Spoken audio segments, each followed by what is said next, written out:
दरभंगा के जिलाधिकारी के निर्देश के आलोक में समाहरणालय सभागार में अपर समाहर्ता आपदा प्रबंधन सलीम अख्तर की अध्यक्षता में भीषण गर्मी, हीटवेव, लू एवं अग्निकांड से बचाव को लेकर समीक्षा बैठक आयोजित की गई। बैठक में संबंधित विभागों के अधिकारियों ने अपने अपने विभागों द्वारा की जा रही तैयारियों की विस्तृत जानकारी प्रस्तुत की। समीक्षा के दौरान बताया गया कि नगर निगम एवं अन्य नगर निकायों द्वारा अपने अपने क्षेत्र में आमजनों की सुविधा के लिए प्याऊ की व्यवस्था की गई है। अपर समाहर्ता ने संबंधित अधिकारियों को निर्देश दिया कि पशु पक्षियों को पेयजल के लिए भी व्यवस्था करना सुनिश्चित करें। वहीं पीएचईडी विभाग द्वारा चापाकलों की मरम्मत कार्य के बारे में बताया गया, जो तेज़ी से किया जा रहा है। प्रत्येक प्रखंड के लिए अलग अलग 18 टीम गठित की गई है, जो चापाकलों का मरम्मत 24 घंटे के अंदर कर रही है। अपर समाहर्ता ने सहायक अभियंता पीएचईडी को निर्देश दिया कि शीघ्र कंट्रोल रूम का गठन कर कार्रवाई सुनिश्चित करें।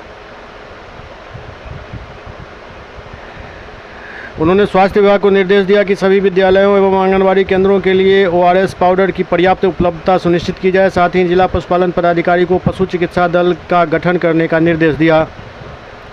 विद्युत विभाग को निर्देश दिया गया कि बिजली के तारों की समुचित मरम्मत एवं रखरखाव सुनिश्चित किया जाए ताकि किसी प्रकार की दुर्घटना न हो। हीटवेव की स्थिति को देखते हुए स्वास्थ्य विभाग को सभी अस्पतालों में एक एक आइसोलेशन वार्ड आरक्षित रखने का निर्देश दिया गया। सबसे निचले स्तर तक जाए और लोगों को इससे फायदा हो। नेक्स्ट,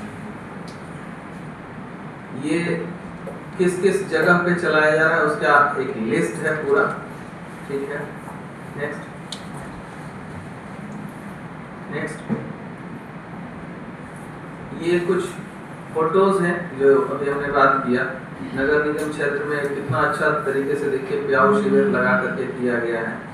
इसी टाइप से सभी लोग जो है अगर एक एक फोटो भी भेजेंगे तो मोटा मोटी 55-56 जगहों का फोटो हम लोगों का आएगा और अच्छी मतलब एक प्रस्तुति होगी हम लोग दिखाने के लिए।